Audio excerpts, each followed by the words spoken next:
అండి. అందరికి నమస్తే. అందరూ బాగున్నారు కదా? Thank you for supporting my videos అండి. Welcome to Yog stock. నాదొక చిన్న రిక్వెస్ట్ ఏంటంటే అండి, నేను యాక్చువల్‌గా జెన్యూన్‌గా ఇన్ఫర్మేషన్ ఇస్తున్నాను. చాలామంది కామెంట్స్ కూడా పెడుతున్నారు. మీరు మంచి ఇన్ఫర్మేషన్ ఇస్తున్నారు సార్, థ్యాంక్ యూ సార్ అని. కానీ ఎవరు సబ్స్క్రైబ్ చేసుకోవట్లేదండి.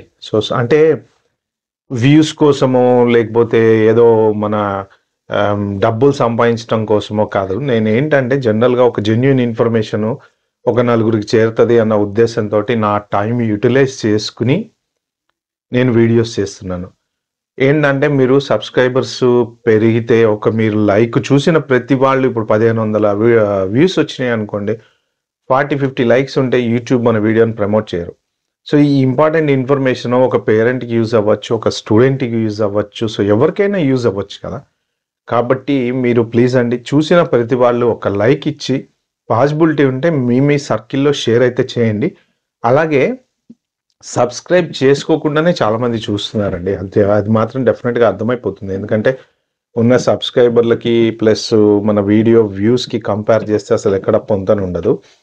సో, మీకు నిజంగా జెన్యూన్‌గా అంటే నేను పెట్టిన వీడియో మీరు చూసిన తర్వాత heartfully if you think that my video is a genuine video and if it helps somebody డెఫినెట్‌గా మీరైతే ప్లీజ్ సబ్స్క్రైబ్ చేసుకోండి. అలాగే షేర్ అయితే చేయండి.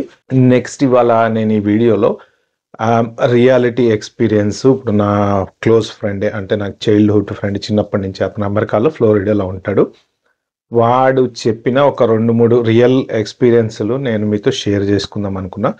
అంటే ఇన్ కేస్ ఇఫ్ ఎవరికైనా యూజ్ అయ్యే ఛాన్సెస్ అయితే ఉంది. ఇది కూడా పోర్ట్ ఆఫ్ ఎంట్రీ గురించే చెప్పాడనమాట. వాడు రీసెంట్‌గా ఇండియా ఎళ్ళొచ్చాడు.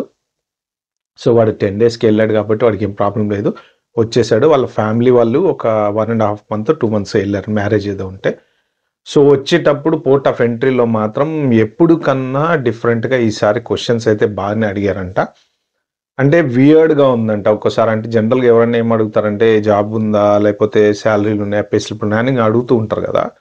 సో, ఇప్పుడు వీళ్ళని పర్టిక్యులర్‌గా అడిగింది ఏంటి అంటే, మీ పిల్లోడు స్కూలు ఆహ్, ఇన్ని రోజులు సెలవులు ఎలా ఇచ్చారు అని. 1 మంత్ ఎళ్ళినట్టున్నారండి మ్యారేజ్‌కి.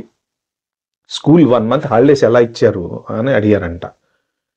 అంటే జనరల్‌గా మనం హాలిడేస్ పోతే ఒక 1 వీక్, 2 వీక్స్ ఏదో తిరగడానికి పోతాం కదా! మరి 1 మంత్ స్కూల్ ఎగ్గొట్టిపోయారంటే ఇంక మీరు ఎలా, ఏ వేలో వాళ్ళు ఆలోచిస్తున్నారనేది, అంటే అది ఒక totally irrelevant question. But any question they can ask అనమాట. ఏదన్నా అడగొచ్చు. బట్ పోర్ట్ ఆఫ్ ఎంట్రీలో మాత్రం క్వెషన్స్ అయితే గట్టిగానే అడుగుతున్నారంట. ఆళ్ళకి అనుమానం వస్తే తీసుకెళ్ళి పక్కన కూర్చోబెట్టి నేను ఎప్పటికప్పుడు మీకు ఇట్లాంటి ఇన్ఫర్మేషన్ అయితే షేర్ చేస్తున్నా. నెక్స్ట్ ఇంకొకటి వెరీ వాలిడ్ ఇంపార్టెంట్ థింగ్ ఏంటంటే, H1B వీసా వాళ్ళు మెయిన్‌గా అంటే ఇండియా ఎళ్లి హాలిడేస్‌కెళ్ళి హాలిడేస్ నుంచి రిటర్న్ వచ్చేటప్పుడు మాత్రం మీరు బయలుదేరి వచ్చేటప్పుడే అన్నీ జాగ్రత్తగా చూసుకోండి. కంపెనీలో వాళ్ళకి చెప్పటం గానీ, లేకపోతే హాలిడేస్‌కెళ్ళి ఎళ్ళే ముందు చెప్పటం గానీ, వచ్చిన తర్వాత ఎయిర్‌పోర్ట్‌లో వాళ్ళు అడిగే క్వెషన్‌లకి మీరు ఆన్సర్ చేయడానికి అన్నీ ప్రిపేర్ అయ్యి ఉండండి. హాలిడేస్‌కి ఎవరైనా ఎళ్తే మాత్రం. ఎళ్ళకుండా అయితే ఉండలేము. ఏదో ఒక పనో, ఎమర్జెన్సీ ఏదో వస్తది. సో, ఇంకొక 2 జరిగిందేంటంటే, ఇది మన కొన్ని ఎయిర్‌లైన్స్‌కి యాక్చువల్‌గా ఇమిగ్రేషన్ చెక్కు వాళ్ళ కంట్రీలోనే ఉంటది గదా! అంటే సౌదీ ఎయిర్‌లైన్స్‌కి అలా సౌదీలో అట్లా కొన్ని చోట్ల ఉంటాయి గదా! ఒక్కొక్కసారి అలాంటి చోట్ల గూడా ఈ కొంచెం క్రూషియల్‌గానే ఉన్నదట. అంటే ఓన్లీ అమెరికా పోర్ట్ ఆఫ్ ఎంట్రీలోనే జరుగుతదనేం లేదు. సో, మా ఫ్రెండ్ వాళ్ళ ఫ్రెండ్‌కి, సో, ఇద్దరి గురించి చెప్తాను నేను. వీళ్ళిద్దరు గూడా వాడి ఫ్రెండ్సే అనమాట. ఒకతన్ని ఎయిర్‌పోర్ట్‌లో పోర్ట్ ఆఫ్ ఎంట్రీలో అడిగారంట. నీది బ్యాంక్ స్టేట్‌మెంట్ ఓపెన్ చేసి చూపించమన్నారంట. అయితే లేదండి నాకు మొబైల్ డేటా రావట్లేదు, పని చేయట్లేదంటే, నో ప్రాబ్లమ్ నువ్వు పైనకెళ్ళు, పైన కూర్చో, పైన రూమ్ ఉంది. అక్కడ మన ఇంటర్నెట్ ఉంది. మీకు యూజర్ నేమ్, పాస్వర్డ్ ఇస్తాను. ఇంటర్నెట్ కనెక్ట్ చేసుకొని ఓపెన్ చేసి బ్యాంక్ స్టేట్‌మెంట్ ఓపెన్ చేసి చూపించమని చెప్పారంట. సో, లక్కీగా ఏంటంటే యాక్చువల్‌గా అతనికి అంతకుముందు ఒక 5, 6 మంత్స్ నుంచి జాబ్ లేదు. కరెక్ట్‌గా ఆ మంతే జాబొచ్చింది. సో, జాయిన్ అయిన 1 మంత్‌కి 10థ్‌కి పే పడిందంట. చూపించాడన్నమాట. ఇగో ఇది నా బ్యాంకు సాలరీ పడింది అని చూపించాడంట. So, okay. No problem. Thank you so much అని చెప్పి పంపించేసారంట. అంటే ఒకవేళ లక్కీగా మనోడు కరెక్ట్ ట్రావెల్ చేసే టైంకి సాలరీ పడింది కాబట్టి ఓకే. బతికిపోయాడు.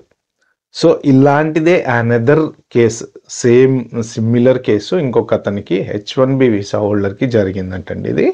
ఇది కూడా మా ఫ్రెండ్ వాళ్ళ ఫ్రెండ్కి జరిగిందట.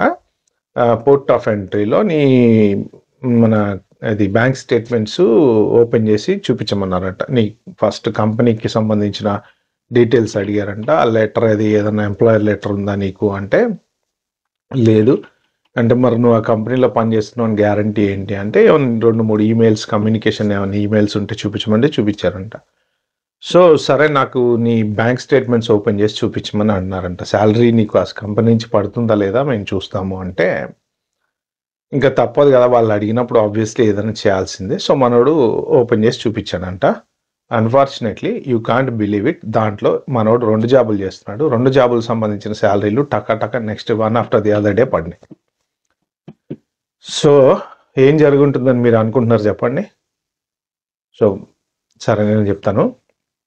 2 జాబులు నువ్వు ఎలా చేస్తున్నావు అని చెప్పి మనవాడిని కూర్చోబెట్టి ఒక 2-3 గంటలు అంతా ఒక టైప్లో చేసేసి డిపోర్ట్ చేసి వెనక్కి పంపించారంట.